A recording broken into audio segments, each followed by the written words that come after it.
Assalamualaikum warahmatullahi wabarakatuh. Apa kabar Soleh dan Soleha? Pada sehat semua ya? Sudah sarapan. Oke Soleh dan Soleha, kira-kira pembelajaran apa ya hari ini? Ada yang tahu? Ya, betul sekali.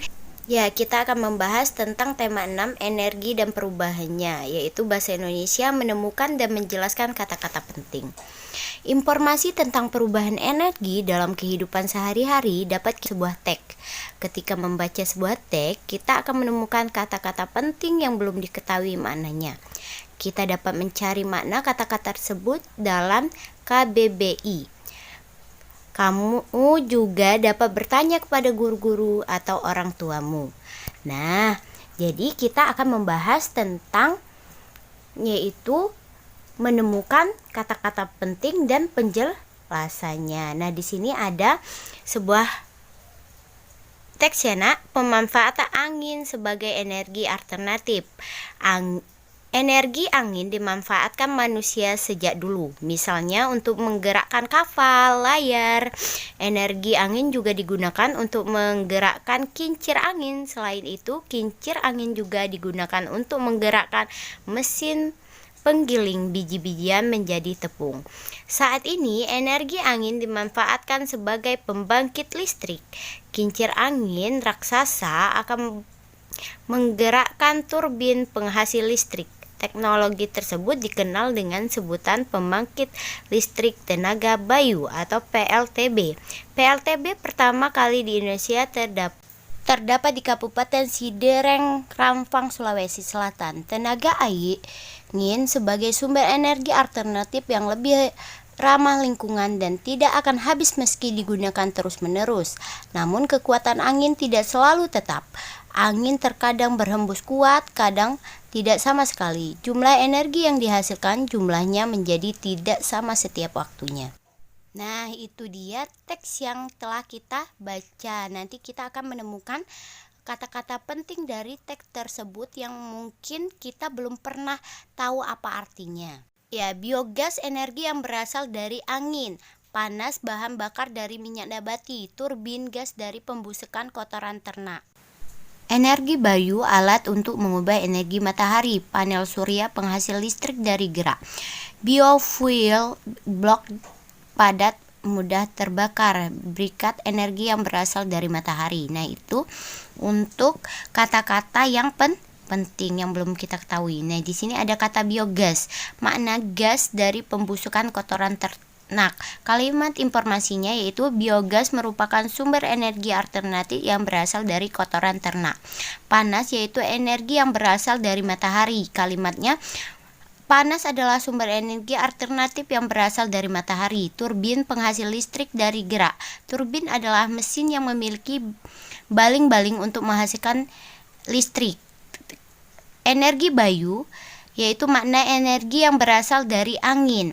Kalimat informasinya yang kita dapat yaitu energi bayu adalah sumber energi alternatif yang berasal dari angin. Nah, itu dia kata-kata dan makna serta informasi yang kita dapat dari teks tersebut. Lanjut, kata panel surya. Ini maknanya alat untuk mengubah energi matahari. Panel surya yaitu alat yang berfungsi untuk merubah energi matahari menjadi energi gerak. Biofuel bahan bakar dari minyak nabati. Biofuel adalah bahan bakar yang terbuat dari tanaman atau minyak nabati. Briket blok padat mudah terbakar. Briket adalah gumpalan lunak yang dikeraskan melalui pembakaran dan mudah terbakar. Nah, itu dia tadi makna-maknanya ya, Nak. Kita langsung meringkas informasi dari teks energi alternatif. Meringkas teks dapat dilakukan dengan cara menemukan ide-ide pokok dan kata-kata yang penting dari teks. Ketika membuat ringkasan, penulis melihat teks asli tanpa mengurangi setiap ide pokok atau kata-kata penting yang diringkas. Ringkasan juga dapat ditulis dengan kalimat sendiri. Nah, ya. Oke, kita akan membaca teks dan nanti kita akan meringkasnya ya tentang pemanfaatan air sebagai sumber energi. Air merupakan salah satu unsur penting dalam kehidupan manusia. Banyak kegiatan dalam kehidupan sehari-hari yang membutuhkan air. Pemanfaatan air misalnya untuk mandi, memasak, ataupun menyiram tanaman. Selain itu, air juga dimanfaatkan untuk mengairkan sawah para petani. Selain dimanfaatkan untuk kegiatan harian, air juga dapat dimanfaatkan sebagai sumber energi alternatif. Air sebagai sumber energi pembangkit listrik tenaga air PLTA. Aliran deras air berguna untuk menggerakkan turbin pembangkit listrik. Turbin ini nantinya akan dihasilkan energi listrik. Ide pokok teks yaitu 1. Ide pokok paragraf 1, air sangat penting bagi kehidupan manusia. Ide pokok paragraf kedua, air dimanfaatkan sebagai sumber energi alternatif. Ringkasan teks, air sangat penting bagi kehidupan manusia seperti untuk mandi, memasak, menyiram tanaman, dan mengaliri sawah para petani.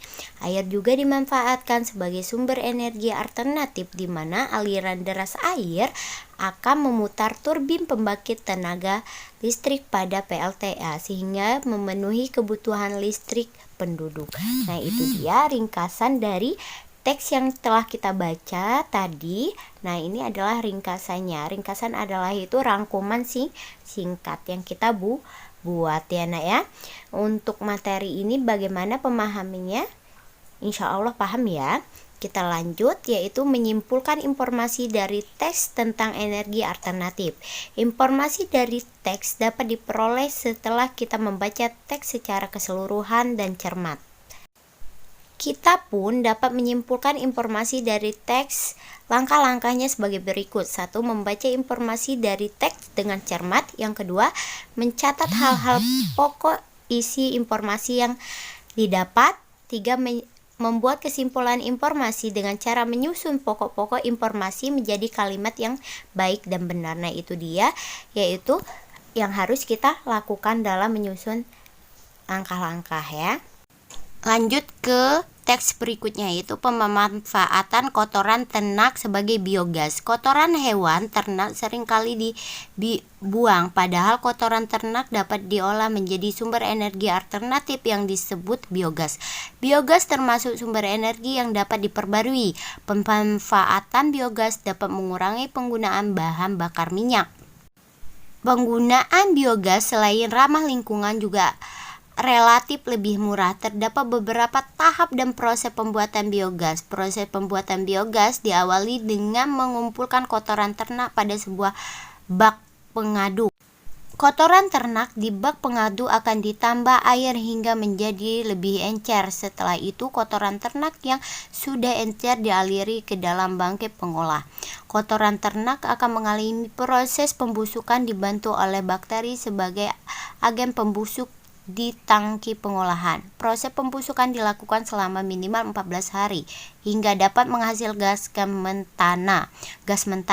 Gas mentana merupakan salah satu jenis gas yang dapat digunakan sebagai energi alternatif. Penggunaan gas metana dapat menggantikan penggunaan gas LPG untuk kebutuhan sehari-hari, misalnya untuk memasak. Nah, di sini biogas itu sangat berguna untuk mengganti kita untuk gas untuk memasak. Nah, ide pokok teks yaitu yang pertama, kotoran hewan ternak dapat diolah menjadi sumber energi alternatif yang murah dan ramah lingkungan, yaitu biogas. Yang kedua, proses pembuatan biogasnya.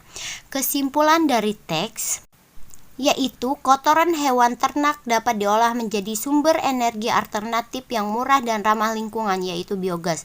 Proses pembuatan biogas melalui beberapa tahap, yaitu mengumpulkan kotoran ternak, mengencerkan menggunakan air, penyimpanan dalam tangki sehingga mengalami pembusukan dan menghasilkan gas metana. Gas metana ini dapat menggantikan penggunaan gas LPG untuk memasak ya nah ya. Jadi seperti itu untuk mencari kesimpulan teksnya. Jadi kita persingkat ya, Soleh dan Soleha paham ya untuk materi ini. Terima kasih untuk materi kali ini. Apabila Ustazah ada kesalahan dan kehilapan, Ustazah mohon maaf kepada Allah, Ustazah mohon ampun. Ustazah akhiri, wassalamualaikum warahmatullahi wabarakatuh.